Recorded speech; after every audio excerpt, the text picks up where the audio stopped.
This is the This Lyric, That Truth podcast. I'm taking my glasses off because there's nothing I need to reference with our guest today, because you and I have an ability, Dan, to just be able to talk about life. And so welcome your second appearance on the This Lyric, That Truth podcast, Dan Seaborn. It's so good to be with you. You know, you're my favorite DJ. I was hoping you would start with that. We have to start with that. Even when I saw you, I saw Ceci at a restaurant the other day, and I remember we got in the car and I said to Jane, you know she's my favorite DJ. Though I don't get to hear you DJ a lot, I have to be honest. Yeah, I don't hear you a ton anymore. It's okay. But I did that years ago, didn't I? 15 years ago, I said you're my favorite. Yes. But part of it's because you're real.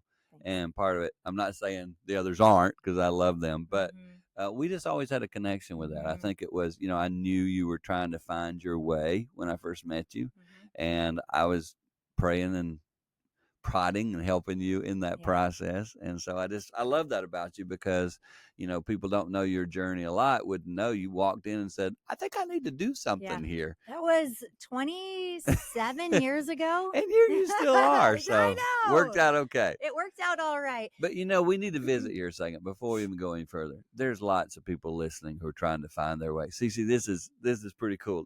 Literally, this comes to my mind. Right before I got in my car to come here, a dude who's in his 30s sent me a text saying, I can't find my way, and I am not content. And it takes me back to when I first met you. And life is a journey. That seems probably for you a long time ago. Right. But it's somebody's reality today. Sure. And I said to him, see if this works or fits. I said to him, stop chasing something and try to see if you can find contentment in the spot you're in. That's hard. We'll discuss that today, but that's hard to do. So I think it's interesting to have a personality like I have, which is hyper creative, which always leads you to thinking about the next thing and the next thing. Yes. And then you have the advent of social media, which came about after I started in broadcasting, which really leads you to be discontent because everybody else hasn't figured it out online. And it's this highlight reel of their life and the business that they started and the ministry they're in. And it's all the latest and greatest. And you're like, I should do that. I should do that. And I think it's a miracle, really, of the Lord that I'm still sitting in this spot behind the same microphone. Yeah. Because I've had to overcome that a lot, because uniquely enough, God has called me to stay. So there's been a lot of doors that have been opened, and it's like, come on in, come through, walk through it. And I take a step and I pray and I go, is that, and it always comes back, stay. Do you still have discontentment moments? Daily. Yeah. I fight it a lot. I have not learned the secret of being content in every situation like Paul. Okay. But I've come to learn that's just a part of how God wired me. So I've got to work within it. Yes. And I have to sometimes zoom out from my own life and go, but wait a minute, this is in place. This is going well. This is right. And so I have to work at it really hard. I think that's one of the reasons I connected with you way back, because I'm that person too. I was born to be creative. I wake up going, what can I generate today? Yeah. And so if you don't feel you're doing something, then you have that discontent, or what am I doing wrong? But I will say, and maybe we discuss that some today, I've discovered that finding contentment in boredom sometimes is such a gift from the Lord. For my personality, I have probably 2 days a month now, Ceci, where I literally sit, and I am not born to sit. I do not sit. And I did it yesterday. It's ironic it would be. So I had this moment where I just sat and I was just living into the sitting and looking. And, I'm twitching. Yeah. But I was looking. I'd put myself in a place of nature so I could enjoy. I saw a squirrel. I saw this. And I absolutely lived into it. And that probably helps. I'm 65. Probably helps. But it's interesting to me that I'm finding such joy in that now. What is God showing you then in the sitting? Are you able to think clearly? Are you able to be even more creative? I would say a combo of both. And I have thoughts like this. Where do you rush to when you're rushing so hard? Like, why is it, Dan, that you feel you need to do that to have said it was a good day. Why can't a good day be this as well?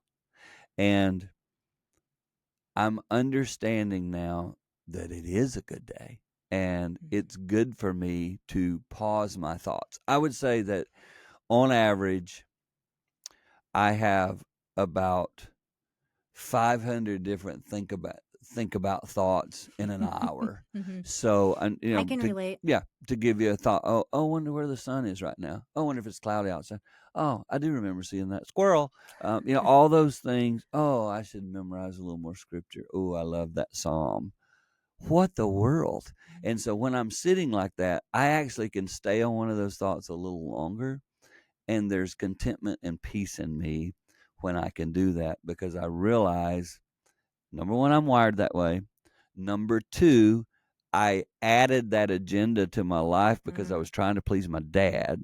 So it made me do more things to try to please him. So when you put all those combinations together, you begin to realize, oh my goodness, I've created this within myself. And yesterday was a day where, I didn't do it the whole day, but for an hour or two, I sit very still, and I am so crazy peaceful. And I walk away from it going, a couple times a month, I'm doing this now. This is really good for me. And so, Do you feel like when you were in the thick of early ministry or early parenting, when you're in the absolute chaos of all of the practices right, and the homework and the choir concerts right. and the expectations and Yeah. the spouse, all of it, do you wish you had put that practice into place then? Or do you feel like it's something so sweet being 65? I wish I could have. I don't know if I could have. I'm just being honest and saying I might have tried it. And I did my listening time. I've been doing that for over 30 years because that older lady taught me that. So I always had a snippet of sitting still, 5 minutes, 10 minutes, where now I'm trying to extend that, going, where am I rushing? Why am I doing that? And everything I chase. So for me, Cece, I was going to have, we discussed this with me, I was going to create perfect family because I didn't have it growing up. I'm going to create that. Well, now my oldest is 40 and my youngest is 30, and they are getting counseling for things that I did that was really hard for them.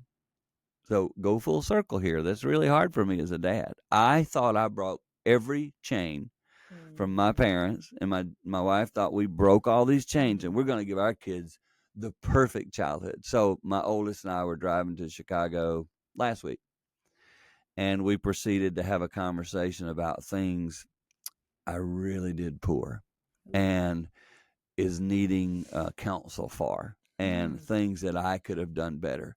And I totally sit there and go, you're right. I mean, I could fight it like my dad did, right? I could fight it, or I can go, that's so good. I see what you're saying. That makes sense. And to allow your adult children to speak into your life about things that you thought you did perfect, but it's really botched them in some ways, is so full circle for me. And that was some of my contemplating yesterday, was going, oh my word, I did. And you know what? It's going to be okay. God loves me. God loves my kids. I didn't do it perfect, and I can see that, and I can admit that, and it's all fine. And that's a piece that I didn't know I could have ever had. And it is that finding contentment in a situation. It's funny was in that conversation we had, and with my other children, I can cry with them about things that I wish I would have done better. I was very impatient. And compared to my dad, I was incredibly patient, but I wasn't patient. I wasn't. I yelled, I did things, and I go, oh my word, yes, I see that now. But comparing to my father, I was amazing. Right. But the only prism they have to look through is the one they lived in, right? And you probably broke a lot of chains as well. And your children, as they age, especially 20s, 30s, 40s, they start going, why'd you do that? And then I was reflecting on how Jane and I actually sit with her mom in our 40s, 50s. And I remember sitting with my wife's mom and saying to her, why'd you do it that way? Like, why would you do it that way? And she was, you could tell it was really hard on her for me to ask that question. And it was a fair question. It was a Right. real question. But what she wanted to say to me was, you don't have any idea how many chains I tried to break to give my Mhm. children something better. And that's the beautiful part of the whole thing is we will always hopefully be chain breakers, but that doesn't mean we still won't have issues and create issues. And it's like, Did your son forgive you? oh yeah, yeah, it's wonderful. It's good. It's awesome. Mhm. We have a wonderful relationship. Mhm. But for me, it's more the ability to look internally and go, "You're so right. I received that. I Mhm. accept that. I did Mhm. not do it right." And I'm speaking for every parent. Right. Every parent. If you say, Right. "Well, I was perfect," no, you were not. Right. And when your children Mhm. grapple with something, don't compare it to what you had. Compare it to Mhm. their life and go, Mhm. wow, this is what they know and this is what they understand. Mhm. And I think a willingness just to have those conversations with Mhm. your kids and your grandkids. Mhm. One of the things they shared with me was something that I could do with the grandkids that would be helpful. And I was like, that's so good. And I want to learn from that. I want Mhm. to do that better. I want to do that well. Can you share what that is? Well, I think it's sometimes when your children are struggling are working through something that's really hard, it's easy to go, "Oh, come buck up. You're fine. You're good." And every now and then, it's okay to live in mourning and struggle. It's Mhm. okay every now and then for a grandkid to cry and say, "I'm not having a good day," and me not have to say, "Well, turn it around. Come on, let's turn it Mhm. around." No, no, no. Why? Let's talk about that. Mhm. Oh, you're struggling today? We forget Mhm. that there is a book in the Bible called Ecclesiastes where you actually mourn and you Mhm. hurt and you struggle Yeah. and you're going through great pain, and it's Right. okay to do that. Right.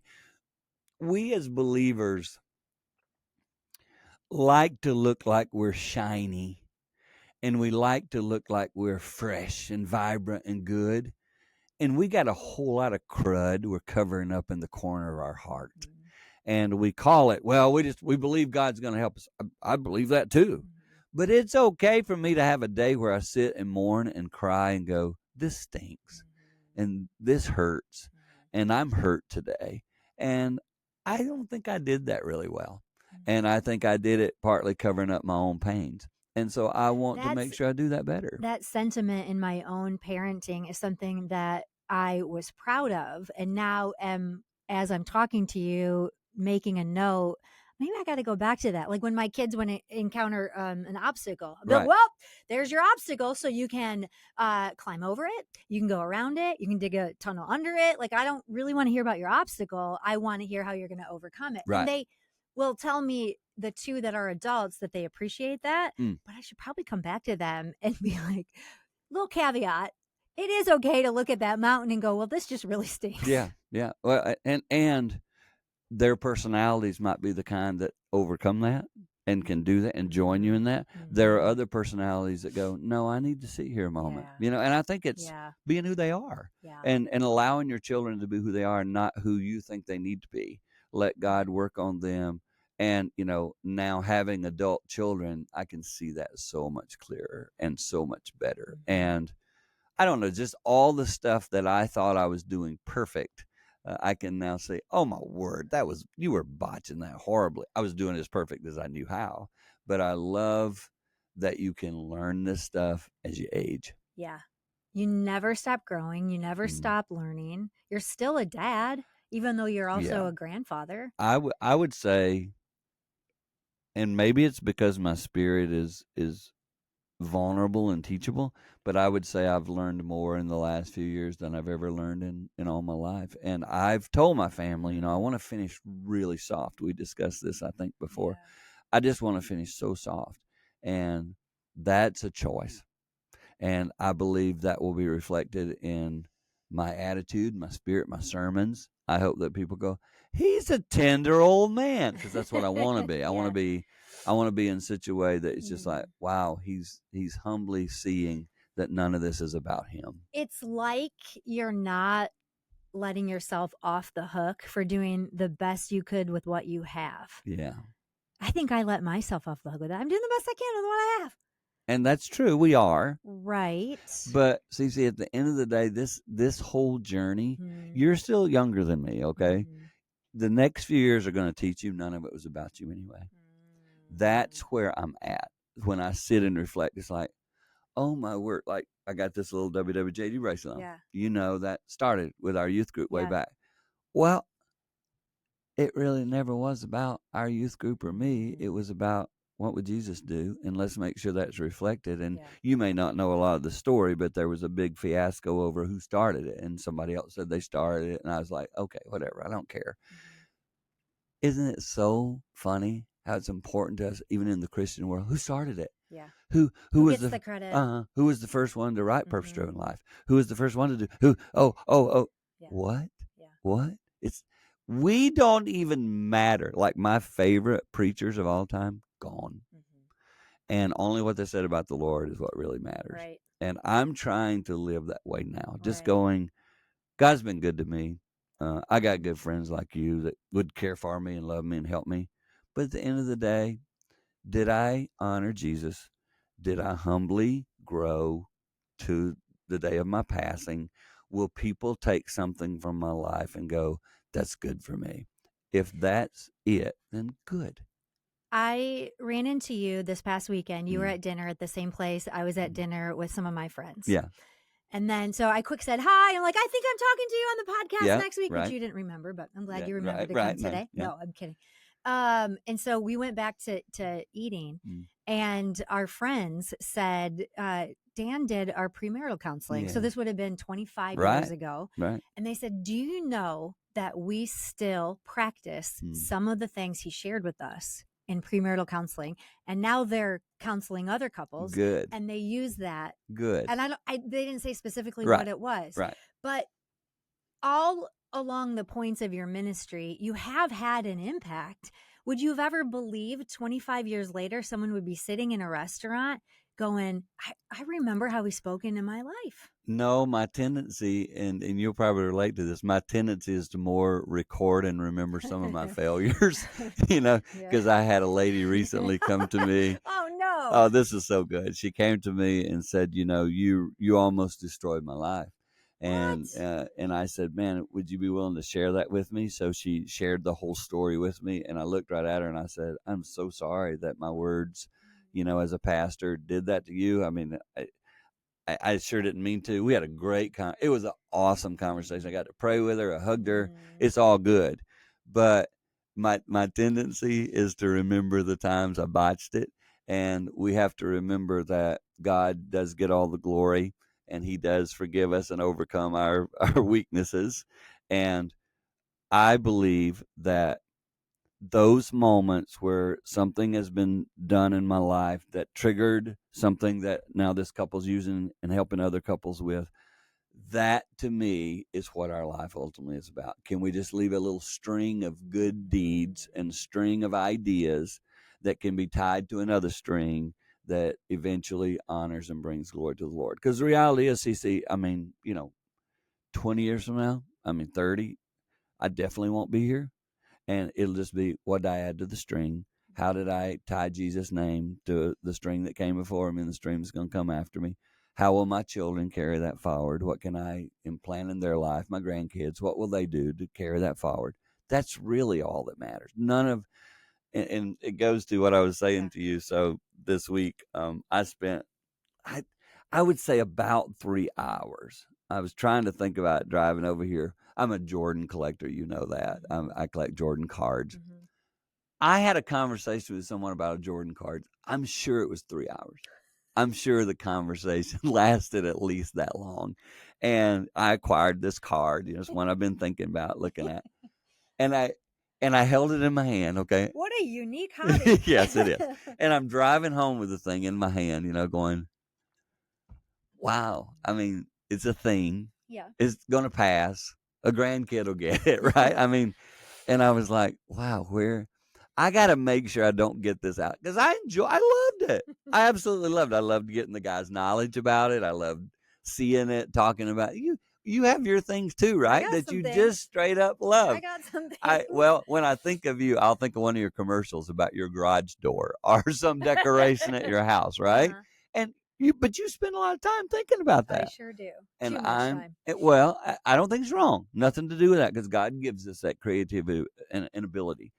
But I just got to make sure I'm also investing that kind of thing in eternal thoughts, right? Like that's where if I get convicted, that's where it is. Just going, well, Dan, that's good and you're gifted and I do good with Jordan stuff. I do have fun with it. But am I planting those same type of seeds? Because our life is about sowing seeds, planting seeds. Am I planting that same type of 3-hour investment into something that has eternal significance? And living in West Michigan, it's really easy. And I realize we have listeners all over, so this applies anywhere. But I said to somebody the other day, if you hung out in West Michigan for a long time, what would you say people sow? What do they plant? And the response somebody said to me was, a lot of here and now stuff. It's a good answer. And I do that too. A lot. West Michigan is a lot of here and now stuff. And I just want to make sure that in the middle of this setting, because I love living here, but I want to make sure in the middle of this setting, I'm planting some forever stuff too, some eternal stuff, some things that hopefully will be seeds in people's lives that they pass on to somebody else, because that's what really matters. And that's wisdom. Ceci, for me, that's wisdom. That's why in Scripture it says in Proverbs, get wisdom. No matter what it takes, no matter what the cost is, get wisdom. It doesn't say get a Jordan card. It doesn't say get a nice garage door. That's okay. But it says get wisdom. And wisdom is what we're talking about today. You've been in ministry a really long time. What I hear in you, and am thinking back to the number of conversations that we've had over the years, and you are growing in softness, and I really do sense that too. Good. It's not a fake thing that you're putting on for show. I can tell. How do you soften your heart when your son has that conversation with you about things you did that hurt him, or the woman has that conversation with you about the thing you said that hurt her, and you approach that with such a pure heart? I feel like my response would be like, you don't know me. You don't know where I was coming from when I said that. You don't know. I feel like I would build a wall of defensiveness, and I might outwardly look like I care what you're saying, but inwardly I would be like, you have no right to criticize me or something, in that deepest, yuckiest part of ourselves. Right? How do you really take it in? And then how do you change? What has changed in me in the last 10 years? And it started actually with Jane, because Jane said a phrase to me, go back 4 years ago, because we would still have arguments, during the month, pick a few arguments a month. And she said to me one day through tears, standing in the kitchen, she said to me, I just was hoping I could finish my life with you peaceful. And I went, what? And she said, I was just hoping we could finish peaceful, but we obviously aren't going to. And I didn't respond to that. I had a traveling trip that week. That weekend. Got on a plane. All I could hear was her saying, I'm not peaceful with you. And I played out my funeral where people like you would come and greet her. Oh, your husband, Dan, so sweet. Help me with the garage door. I played out all these scenarios going, oh my word, what if she were standing there hearing all those compliments, but thinking in her head, I wish I could have been. So I came back to her and I said, what does that mean? What does that mean you're not peaceful? And she said, I just don't think you hear me. I don't think you hear what I'm trying to say to you sometimes. You're already preparing your answer, etc. I said, okay, we're going to change that. I said, I'm not going to finish my life with you having to stand by my casket going, he didn't listen. And so that started in me probably through her, and it's transferred past her to a lady who knocks on my door and says, I've got an issue with you. Somebody else. If you right now, Ceci, said to me, Dan, I got something I need to share with you that you hurt me with. Here's what's changed in me. I can literally, thanks to the Lord, I can literally lay down all my thinking, all my ways, etc. And like I did with that lady when she walked in to share that with me, I said, just listen to her. Just listen to it. Something deep inside her is hurting, and you were an element of that, whether you wanted to be or not. Just listen. And I listened, and I heard her, and I said to her, "What made you this?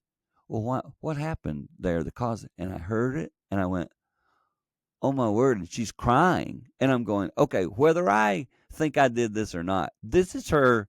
This is what she's dealing with." And I just heard her point, and my heart was like, "Well, I don't want you to have. I didn't even care about what I was thinking." And as soon as I said it, she's like, "It's okay. No, don't worry about it." And I said, "No, no, no. Let's deal with this." So there's something inside me, and probably that's security. Probably I've gotten secure knowing how much God loves me. And this little conversation I'm having with her is not him saying, "Bad boy, you messed up." No, I think he's saying to me, "Thank you for finally getting to a place where you can lay down yourself enough to hear the soul of somebody else." So that's changed in me. Because I think that would relate to people having conversations with their spouses. Just listen. Everybody. With their kids, with your coworkers. See, when Jane talks to me now, I can did it on a golf cart this week. She starts telling me something. I totally disagree with whatever she's saying, but I hear her to the end. Do you know how much that changes everything? I actually say to young couples now, you want to give your spouse a great gift, be willing to hear them, hear their heart. Just let them finish.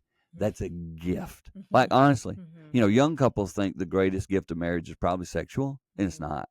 It's an emotional tie to hear it. When Dave hears you and like actually goes, "Ceci, I want to hear what you're thinking." That's love. I wouldn't go back to the first year of marriage. Yeah. Next week is 25 years. Okay. I wouldn't trade 25 of walking and talking, honestly, and being so fully known by somebody and a whole lot of work ahead of us, right? Yeah. We got to hear each other better, right? I'm inspired by what you said, but I wouldn't go back to that first year with all of the fun of that to that deep connection. And it doesn't have anything to do about sexual things at all. It's all about friendship and facing life and ministry and family and parenting together. It really is. It is. It's awesome. It is. And it comes from a laying down your need to make your point. When I sit and I physically do it in my head. I don't physically do it like people see it, but I will take myself and kind of go, just get out of the way a minute, listen, and then there's a and you know what Jesus was really good at listening. The woman at the well. Can you think of? I mean, just he listened to her. He knew everything she had to say. I want to listen. I want to listen better. There's hurting people. They're lost. They're struggling with their sexual identity. They're struggling in life. Doggone it, they don't know who they are. So of course they're frustrated and struggling, etc. So if we're going to be Jesus, we're going to listen. That doesn't mean I agree with you, but I'm going to hear your point. I don't think anything.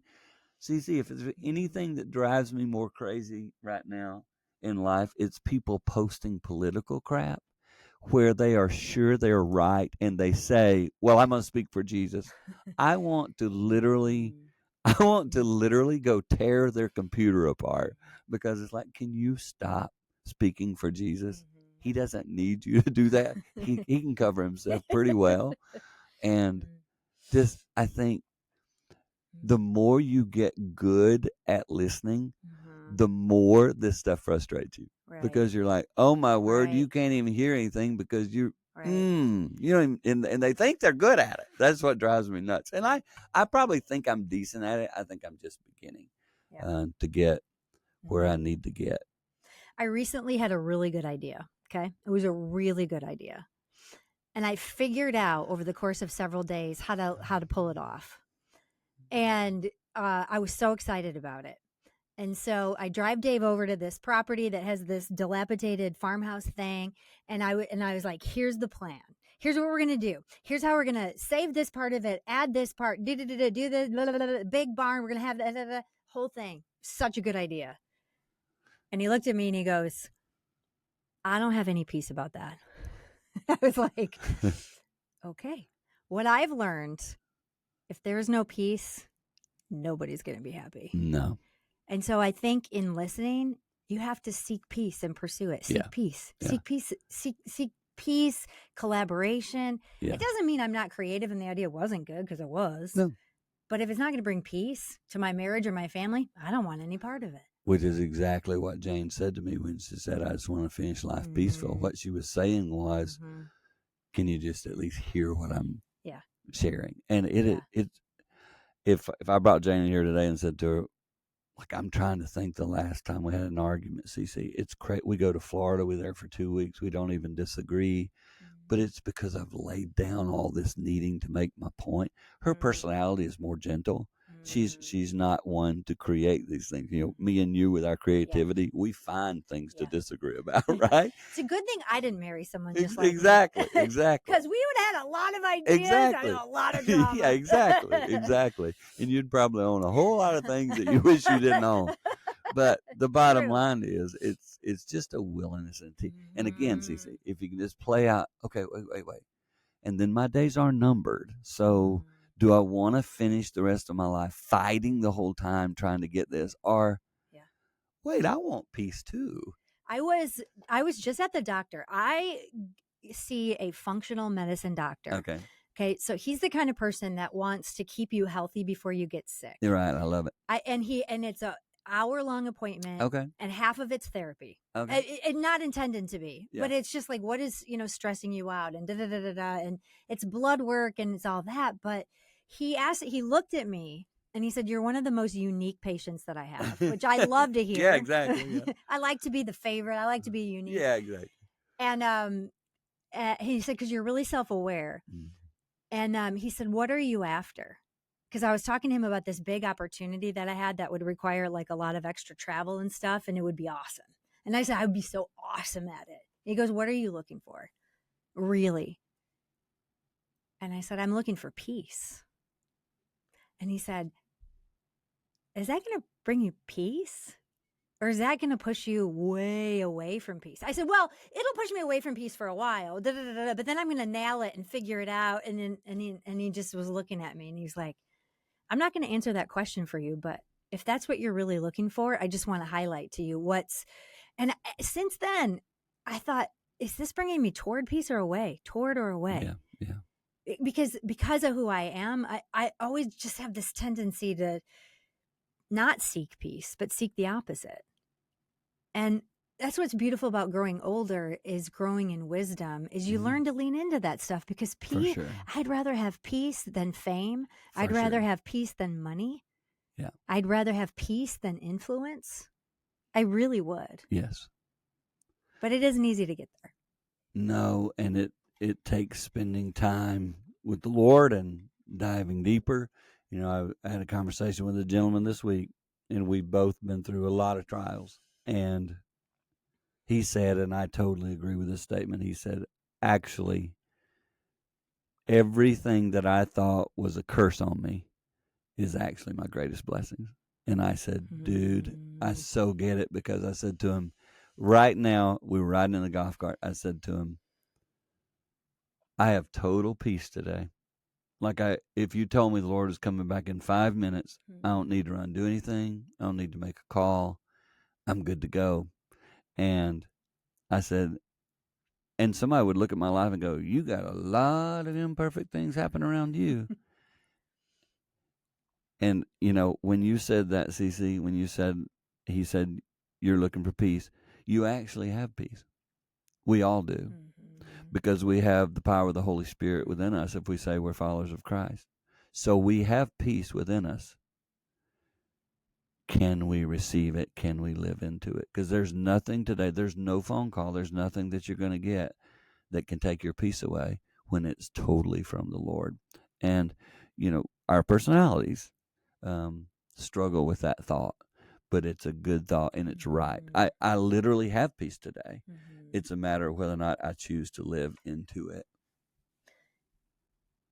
thank you for what I've learned in talking to you today and looking toward my future too out Yeah. there, is that it is possible to keep growing in peace and gentleness and the fruits of the Spirit and the things that are important. And I'm not stuck today in who I am No. today. And No. I'm not stuck in the mom that I was and Yeah. still am and am becoming. And there's hope and there's a future. But it requires a lot of leaning in to acknowledging where I've hurt people and letting them tell me that and laying it down and being soft about it and then learning and changing. Mm-hmm. And we're both self-aware people, so somebody listening right now, we've offended. Yeah. Me or you one, probably me more than you, and I accept that. Yeah. And I'm sorry. Mm-hmm. I do want you to know my heart is to please and honor the Lord, and where I've done that's caused anything that would have harmed your relationship with knowing Jesus better, I'm sure sorry. Mm-hmm. And I want to always please him. Mm-hmm. And the bottom line is that's all that really matters. I mean, yeah, I'll go buy another Jordan card. I know me, but that won't last forever. Right. And let's make sure we're leaving that legacy of love and kindness. And so I ask anyone who would have ever been in my path of life, and man, I wouldn't have wanted to run into me in my 30s and 40s. And so now I see that. Yeah. I can't see it at the time. I was thinking about a gentleman. I want to honor his name. His name is Dave Dagwell. I was 30-something in ministry, and he tried to tell me something one time. And I remember thinking, you're old, man. You don't even get it. And I don't have regrets in life. I have that one regret. I regret that I did not listen to him. I went to him later in life and said to him, dude, you were so mature and so wise, and I was so arrogant and so blind, and I'm so sorry. He hugged me, I hugged him, Dave Dagwell. And I just want to acknowledge that I don't know it all, and I might be in the very beginning stages of actually starting to gain some wisdom. I might be in the beginning stages, and I'm thankful because it's so peaceful. Thank you. Yeah, thank you, Ceci. I love you. Love you too. Thanks for listening to today's episode of This Lyric, That Truth. If you were inspired by today's conversation, feel free to share it with a friend and leave a 5-star review. If you're looking for more hope and encouragement in your music, download the Joy Media mobile app for free wherever you download your apps. I'm Ceci, and I so look forward to sharing more in-depth conversations with you as we talk about the lyrics that encourage us and shape our lives. Meet me back here next week for another episode of This Lyric, That Truth.